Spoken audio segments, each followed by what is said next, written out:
¿Qué es la bioestimulación vegetal?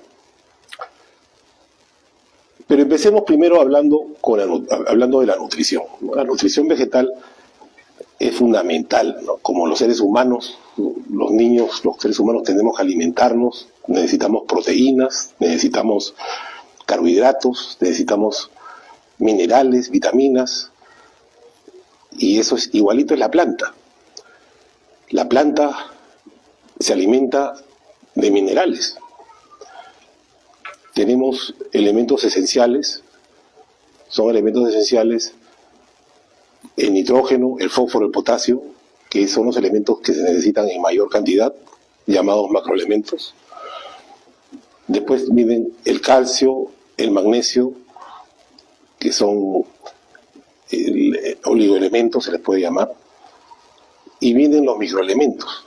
Los microelementos, estamos hablando del boro, del manganeso, el hierro, el zinc, el cobre, el molibdeno, y últimamente se están considerando como nuevos microelementos esenciales el silicio, el níquel incluso. El níquel se ha visto que tiene un efecto importante en el funcionamiento del metabolismo de las plantas. Y otro elemento definitivamente importante, otros elementos, es el hidrógeno, el oxígeno y el carbono. El carbono es prácticamente el elemento que tiene más contenido en la planta, es el carbono, que es parte de los carbohidratos. El carbono, hidrógeno y oxígeno. ¿Y el carbono de dónde se obtiene? El carbono se obtiene del ambiente, del dióxido de carbono. El dióxido de carbono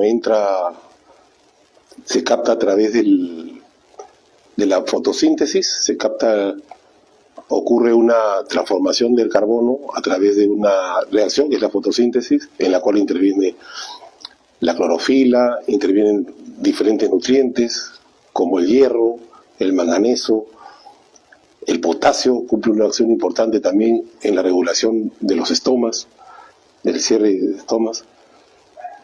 Bienvenido, Nahum, bienvenido. Saludo a Cajamarca, a La Libertad, a Chepén.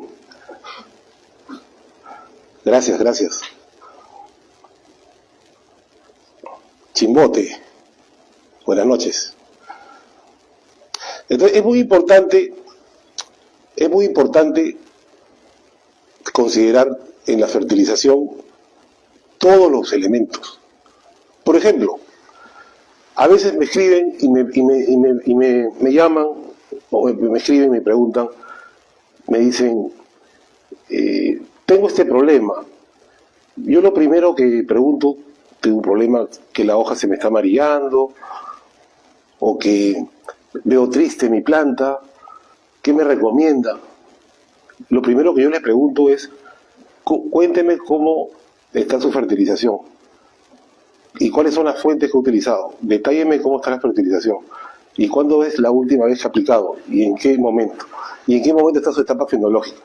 Porque yo no puedo recomendar una fórmula de bioestimulación o nutrición sin antes saber cómo está el suelo. Y muchos me dicen, sí, le he aplicado guano de cuy, está bien abonada, le he aplicado guano de caballo, ¿no es cierto? Y le he aplicado algún fertilizante, le digo, no, yo lo abono con guano de caballo, con guano. Perfecto. El guano, la materia orgánica de vaca, de cuy, de gallina, de pollo, de lo que sea, efectivamente es muy beneficioso para el suelo. Entonces, la materia orgánica, todo agricultor, todo productor tiene que aplicar materia orgánica. Pero la materia orgánica no alimenta a la planta. No alimenta a la planta. Lo que alimenta a la planta son los fertilizantes que tienen nitrógeno, fósforo, potasio y todos los elementos esenciales que les mencioné.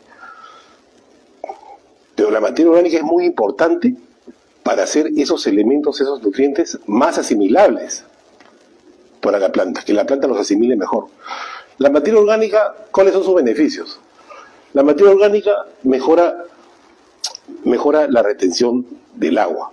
Entonces, en suelos arenosos, por ejemplo, es más crítico aplicar materia orgánica. Mejora la retención del agua, mejora la fauna microbiana, da más microorganismos, que al final los microorganismos son responsables de degradar los fertilizantes. El fosfato, la urea, son los responsables de que trabajen mejor.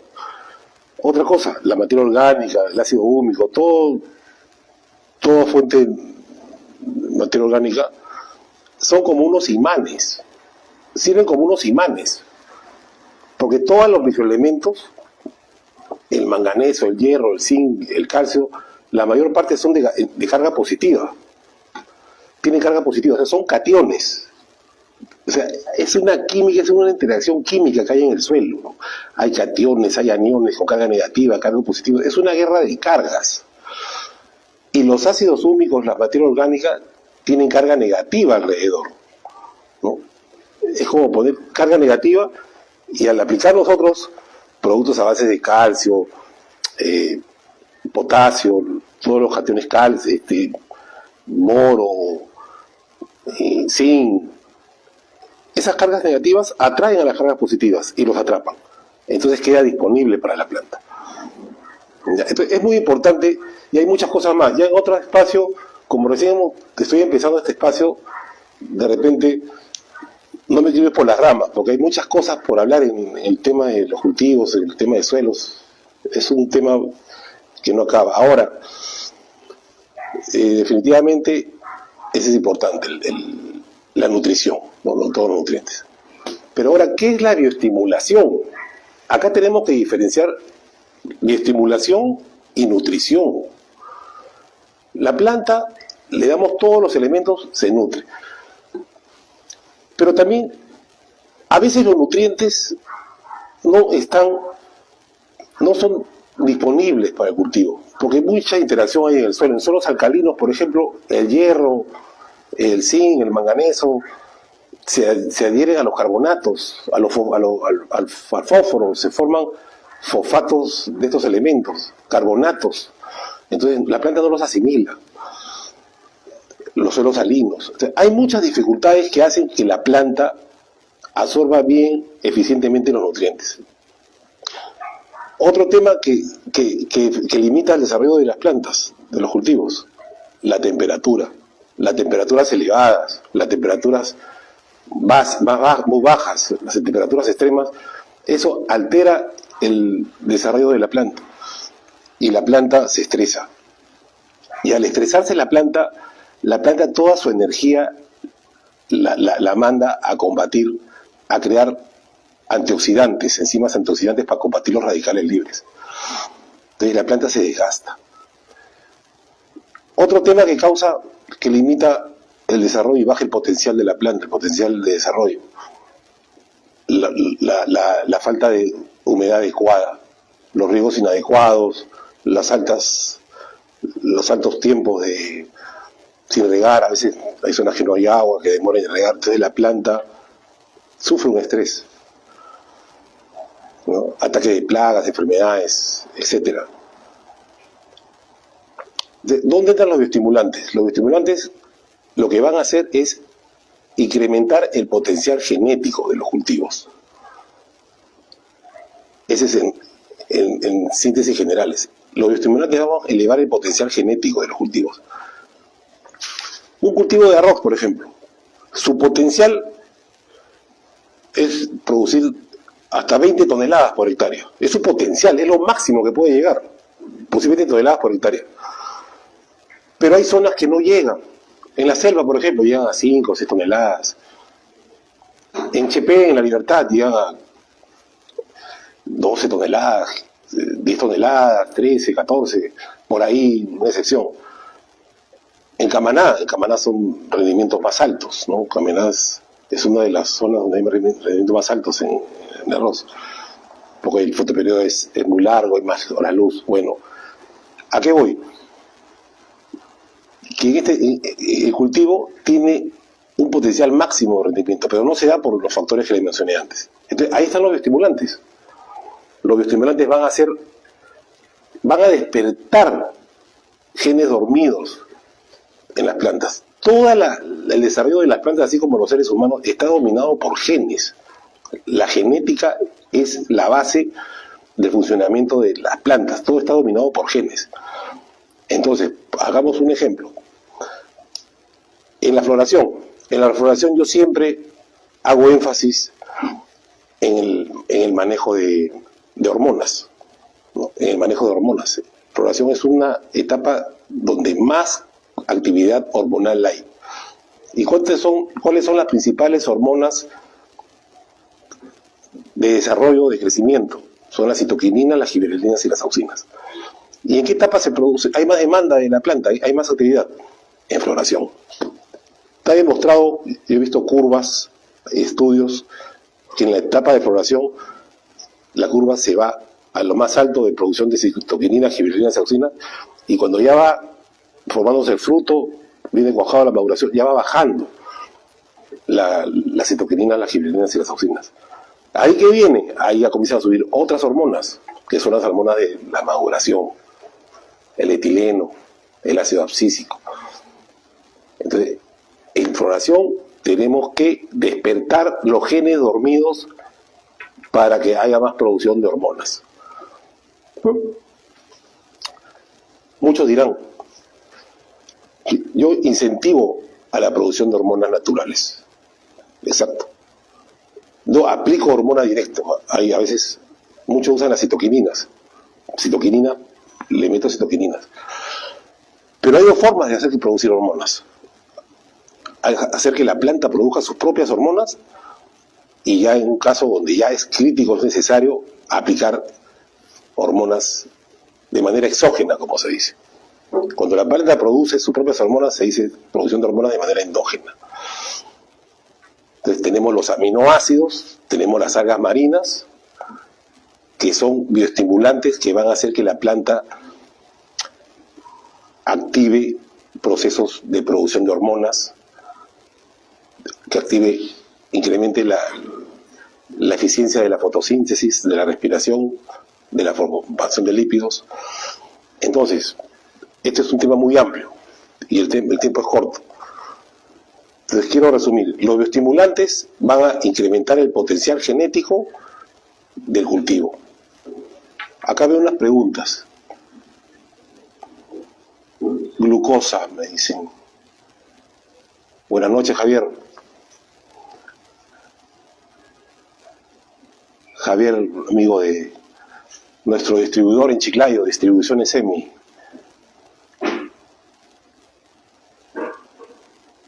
Nauino Géminis. Me hace una pregunta. ¿El guano de cuy tiene primero que ser descompuesto o directo se le aplica? Definitivamente no solamente el guano de cuy.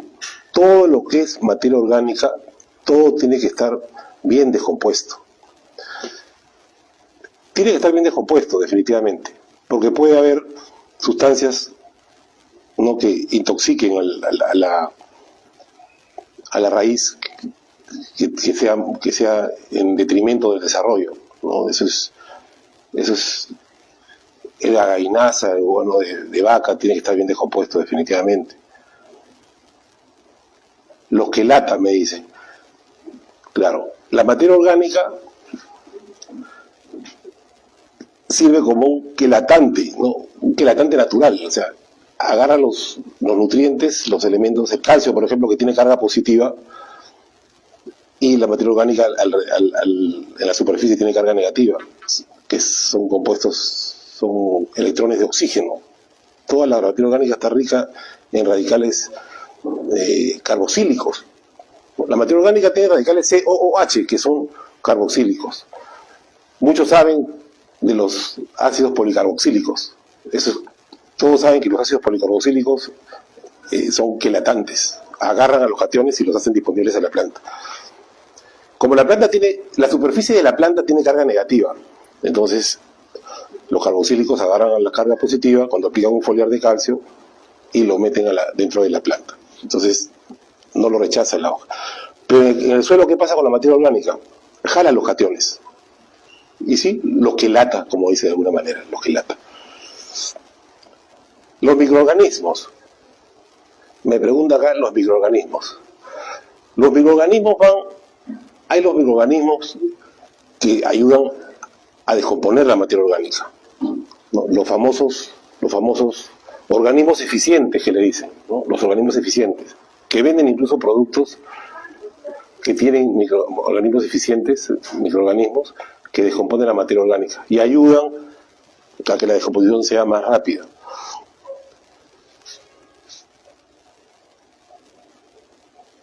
Acá me preguntan, ¿con qué se puede fumigar cuando están en botones? Ok. Si se refiere al tema de bioestimulación, empieza la floración, y lo ideal es aplicar desde el momento de botoneo para incentivar la división celular y el elongamiento celular. Porque el botoneo ya es inicio de la floración. Y ya sabemos, como les dije, la floración es donde más demanda hormonal hay. Entonces, por el estrés, por la capacidad de la planta, factores ambientales, etcétera, no da su máximo potencial de división celular y crecimiento celular. Entonces hay que aplicarles bioestimulantes, citoquininas, trihormonal, aminoácidos, algas marinas. Se puede hacer una mezcla, ¿no? Dependiendo. Yo no me lanzo a dar una recomendación general para botoneo en un cultivo, porque hay diferentes cultivos, hay diferentes necesidades y diferentes formas de diferentes fisiología. Entonces el objetivo es incentivar la floración haciendo que haya más células, división celular y crecimiento celular. Y no solamente ahí, hay que complementarlo con calcio, boro.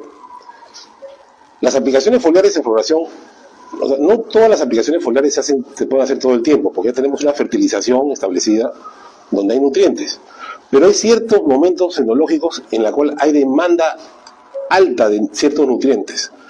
Hablemos del caso de la floración, que es, en todos los cultivos, es el momento más crítico porque va a ser la producción final. Ahí tiene que ir de todas maneras incentivar la producción de citoquininas y gibberelinas y auxinas. A mí me preguntan, ¿qué aplico? ¿Dónde aplico el trihormonal, citoquinina? Métele en floración, ahí tiene que ir. O en brotación, o cuando está brotando, en crecimiento está brotando, está habiendo nuevos brotes, también ahí hay alta producción y demanda de citoquininas y las demás hormonas. Ahí también es otro momento. Está cuajando mi campo. Está en fruto ya. Yo en fruto ya no recomiendo hormonas, citoquininas, gibberelinas, ya no, ya. Recomiendo potasio, por ejemplo, aminoácidos. Pero vayamos al tema de la floración. ¿Por qué las hormonas? Está claro. Pero ¿por qué el calcio, boro y zinc? Todos saben, todos los que estamos acá, aplican en sus campos calcio, boro, zinc. ¿Saben? Pero acá la explicación es que el calcio y el boro son uno de los elementos más lentos para traslocarse del suelo hacia las partes aéreas. Son los elementos más lentos que hay. El boro y el calcio tienen movimiento a través del xilema. El xilema es los conductos vasculares que van desde la raíz hacia toda la planta, pero no a través del floema. A través del floema su movimiento es muy lento, es muy flojo, el calcio y el boro. ¿Ya? Entonces, encima que el calcio es lento, entonces cuando empieza la floración hay una gran actividad celular, es la más alta momento de división celular y demanda calcio y boro en cantidades industriales, debemos hablar. Demanda calcio y boro, ¿por qué? Porque esas nuevas células necesitan calcio y boro para formar su pared celular. Las células vegetales, a diferencia de las células humanas, tienen membrana celular y tienen pared celular, y la pared celular está encima de la membrana y está a base de pectatos, ¿no? Lignina, pectinas, y esos compuestos están enlazados por calcio. Por eso es lo que le da la dureza. Y el boro es la que le da la flexibilidad a las células. Si no, la célula no puede crecer. ¿Cómo va a crecer una célula tiesa, dura, con pitatos de calcio tiesos? No puede. El boro es el que le da la flexibilidad. Y las auxinas y las giberelinas. Las auxinas, las giberelinas con el boro hacen un sinergismo que le da la flexibilidad para que crezca la célula. Y encima que el calcio es lento, entonces es clave hacer aplicaciones foliares de calcio y boro, ¿no? Esa es la explicación. Va a ir directo a la flor para que la absorba, porque si vamos a esperar en esa etapa que todo el calcio caiga en el suelo, suba rápidamente, va a haber caída de flores, no va a llegar a la flor. Hay que aplicarle foliarmente, complementarlo. El zinc. Antes me acuerdo que usaban todos calcio-boro. Estoy hablando del año 2000, 2001, 2002, 2003, no sé hasta qué año. Calcio-boro era la aplicación. Pero últimamente ya es calcio-boro-zinc. Porque la ciencia va avanzando, el conocimiento, la fisiología, y al final se determinó que el zinc es clave para la formación, el crecimiento del tubo polínico, de la polinización y de la formación del ovario de la flor, el zinc, porque es un activador enzimático de la auxina natural. Y las auxinas tienen una acción importante en el desarrollo del ovario y del crecimiento del tubo polínico, que es el que va a fecundar la flor. Entonces, calcio, boro, zinc tiene que ir en todas las floraciones, en todos los cultivos. Eso lo digo con seguridad. Después, el potasio. El potasio es el elemento, el especialista en traslocar los carbohidratos, en movilizar los azúcares y los carbohidratos hacia los frutos, hacia los tubérculos, hacia las raíces, a los productos cosechados. El potasio. Y foliarmente siempre es muchas veces necesario reforzar la aplicación de potasio para que vaya directo. Y el boro.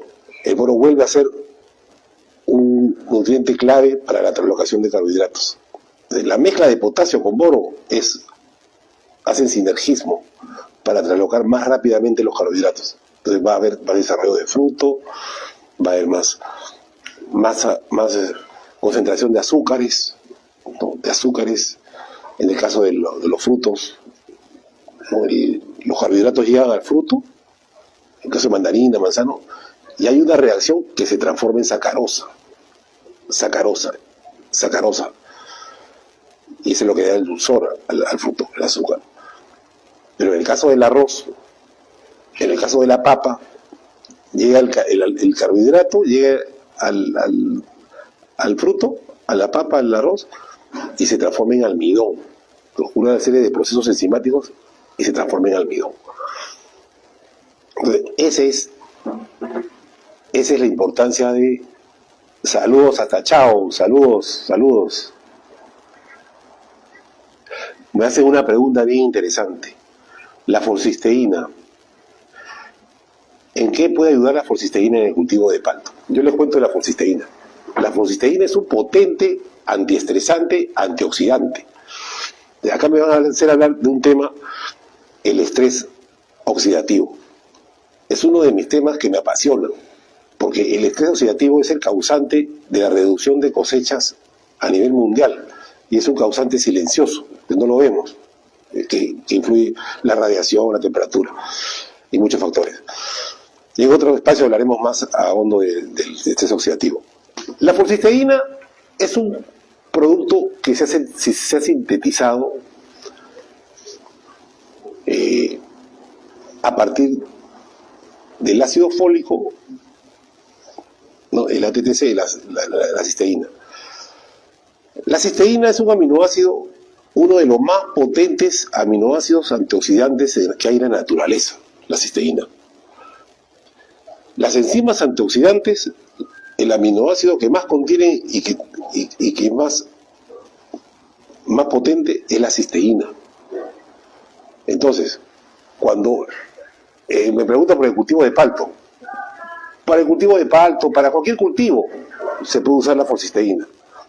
que se usa en momentos que hay alto estrés, cuando la planta está muy estresada por una desbalance de fertilización, por un cambio climático, etc.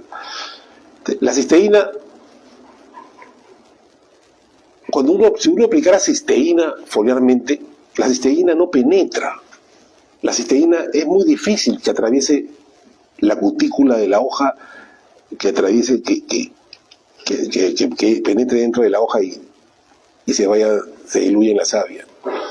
Entonces se formuló la forcisteína, para que esa cisteína entre en la planta. Esa es la forcisteína. Entonces estamos haciendo que esa cisteína, con esa formulación, entre en la planta, entre las hojas, a la savia, y ayude a la formación de las enzimas antioxidantes, que son las que van a combatir los radicales libres. Y obviamente, si uno está aplicando la forcisteína o cualquier producto que es antioxidante, que hay diferentes tipos de antioxidantes, pero hemos centrado en la forcisteína, va a combatir los radicales libres. Esa es la principal función de la forcisteína. Entonces, en palto, claro, te va a ayudar en palto. En papa te va a ayudar, en cualquier cultivo. Estás ahorrándole a la planta producir sus propias enzimas antioxidantes. La planta, ante el estrés, comienza a fabricar enzimas antioxidantes para combatir los radicales libres. En vez de estar preocupada en hacer que haya una buena fotosíntesis, en agarrar energía para que haya una buena formación de lípidos, está preocupada por combatir los radicales libres por el exceso del estrés, por la radiación, por la falta de agua, la sequía, y la planta comienza a generar radicales libres. Entonces, para eso es la forcisteína.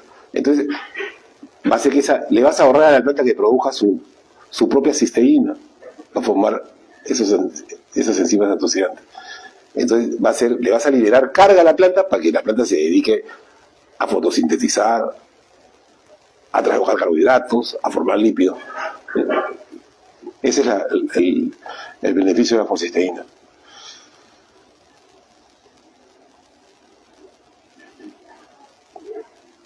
Ya, acá me dice, ¿cuánto debe ser el porcentaje de calcio, boro y zinc para que sea aceptable a la planta? No interesa esta relación, ya que se ve varios productos tienen diferentes porcentajes. Correcto. La relación que se usa generalmente entre calcio y boro es de 8 a 1, o sea, es más calcio y boro es menos la concentración, ¿no? De 8 a 1. Y funciona muy bien, ¿no? O sea, funciona 12% de calcio, 1% de boro, 8% de calcio, 1% de boro. En eso radica la relación óptima, ¿no? Del calcio y boro. Ahora, muy importante es hacer análisis foliares. O sea, lo ideal es hacer análisis foliares cada cierto tiempo para ver cómo están las concentraciones de cada elemento y ver qué elementos hay que reforzar, qué elementos hay que aplicar, ¿no? Estamos hablando, las concentraciones de boro en la planta, estamos hablando de 50, 80 partes por millón, o sea, son pequeñísimas concentraciones. De calcio hablamos de 200 partes por millón o 300.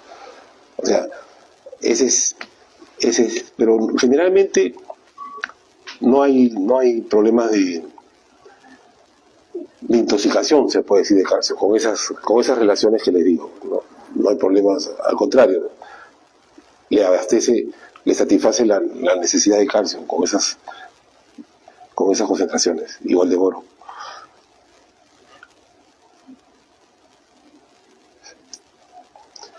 Tricoderma me preguntan. Tricoderma es un hongo benéfico, es un hongo que tiene efecto antifúngico contra otros hongos, o sea, compiten con otros hongos, ya sea del suelo, ya sea de foliares. Por ejemplo, el tricoderma se usa mucho para aplicaciones para el control de botrytis en cultivos de exportación como el arándano, la uva, para evitar la acumulación de residuos, ¿no? Y bajar el uso de fungicidas que tienen tolerancias, ¿no? Entonces, tricoderma es una buena opción. para cultivos de exportación que están limitados por los límites máximos de residuos. También en el suelo tiene un buen efecto contra hongos de suelo.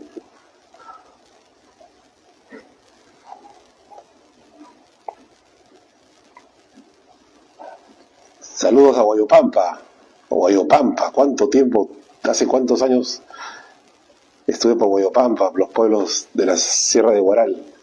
Tengo muy buenos recuerdos allá. Guayopampa, La Perla, Pijocoto, Cucapunco. Un saludo a todos mis amigos allá de la quebrada de Huaral, el distrito de Atavíos Bajos, que recuerdo con mucho cariño. Entonces, ese es el tema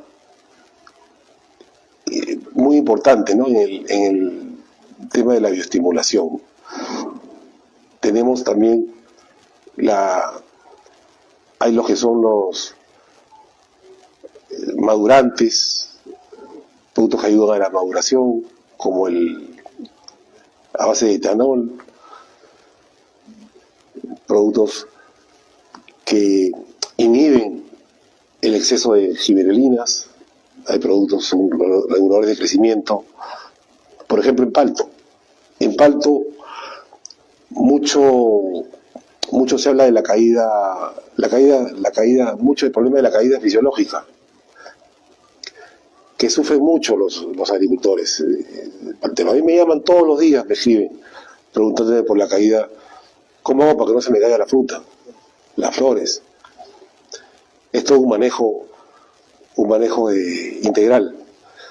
Entonces, muchos, en este caso, hay un producto que inhibe la producción de giberelinas, que es el uniconazol, el propiconazol, que es un regulador de crecimiento, que evita el exceso de hoja, inhibe la giberelina, que es la hormona de crecimiento de la hoja, del desarrollo vegetativo, para que se vaya a la flor, para que vaya todos los nutrientes, se centre el desarrollo de la flor, fortalece el fruto. Son los reguladores de crecimiento. Acá me están preguntando ¿para qué se usa el sulfato de cobre? El sulfato de cobre es un fungicida por excelencia. El cobre es un fungicida por excelencia. El cobre es de amplio espectro. Fungicida bactericida, ojo. Te controla bacterias, fungicidas, todo tipo de bacterias fungicidas y hongos. Si hablamos de sulfato de cobre, generalmente el uso es para prevenir pudrición de raíces. El mayor uso que se hace de sulfato de cobre pentihidratado es para la pudrición de raíces, causado por Phytophthora, Fusarium, pero principalmente Phytophthora, para prevenir bacterias como Erwinia. En papa, por ejemplo, para Erwinia, el sulfato de cobre pentihidratado se usa. Yo me acuerdo hace más de 20 años salió un sulfato de cobre pentihidratado. No puedo decir marcas, porque si digo marcas no puedo tener problemas, pero ya se imaginarán ustedes a cuál me refiero. Y en papa era espectacular, paró la Erwinia, la pudrición causada por Erwinia, la bacteria. Y ahí se hizo famoso el sulfato de cobre pentihidratado. Y hoy en día hay muchas empresas que tienen sulfato de cobre pentihidratado. Para palto, por ejemplo, para cítricos, para uva, para control de Phytophthora, para prevenir Phytophthora. Tiene muy buen efecto el sulfato de cobre. Para después de la poda, para cortes de poda en manzano, en cultivos caducifolios, ¿no? Como la uva, el palto también que lo podan, todo lo que pueden para prevenir infecciones de hongos causados por las heridas que causan la poda, ¿no? El sulfato de cobre pentihidratado también es muy buena alternativa. Muy buena alternativa. Entonces, ese es. Hay muchas cosas por hablar, ¿no? En el transcurso de las semanas, cada semana vamos a tener un espacio para hablar sobre diferentes temas. Hoy día hemos empezado, hoy día ha sido, la verdad que no me he preparado, yo hablo de bioestimulación vegetal, más que nada es una especie de decir lo que pienso, decir lo que sé y lo comparto, y que vengan las preguntas, que vean otras experiencias, yo también me retroalimento. Más adelante podemos poner algunas diapositivas, algunos gráficos, o sea, es algo que quiero, de repente, poder hacer entrevistas a agricultores de su experiencia, y un poco enriquecer esto, ¿no? ¿Por qué no hacerlo, ¿no? Yo hace unos meses entré a pesar que hace 8 años empezó Tejero, hace 8 meses, 9 meses, comencé a difundir, ustedes habrán visto en la página, testimonios de agricultores que han aplicado productos de nuestra línea, algunos tips técnicos en campos, de ciertos momentos de cultivo, una charla por ahí que hable sobre estrés oxidativo, y dije, ¿por qué no hacer un espacio, algo que compartir, y más que nada un conversatorio, y preguntas y respuestas, y hablar de experiencias? Y comencé a buscar si había algo parecido, pero no encontré. Entonces es algo que dije, de hablar, tengo que hacerlo para aprovechar la tecnología, y todos los días converso con muchos agricultores por el WhatsApp, me mandan videos, me envían fotos, preguntan, asesoro a varios, se será toda una campaña todo este año a través de esta maravilla que es la tecnología online. Entonces, yo los invito, ¿no?, siempre a participar en estos espacios. Es algo nuevo para mí, es algo novedoso, no me he preparado, pero con el transcurrir de las semanas vamos a ir enriqueciendo con diferentes temas, ¿no? Hablar temas, por ejemplo, el tema de las raíces, darnos un tema exclusivo, de hablar de raíces, desarrollo de las raíces, cómo manejar el enraizamiento, el cuidado de las raíces. Otro, el tema del crecimiento del fruto, mejorar el calibre, y hablar de temas específicos. La floración, o hablar por cultivos, el tema de la caída fisiológica de la palta, y cómo estimular el amarre. Entonces, tenemos varios temas para hablar. Bueno, esta era 30 minutos.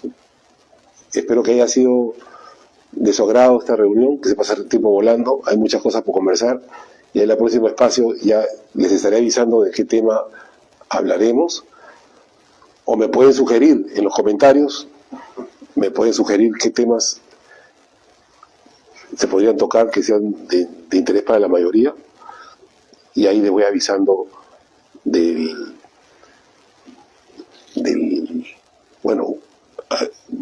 tema que se va a presentar.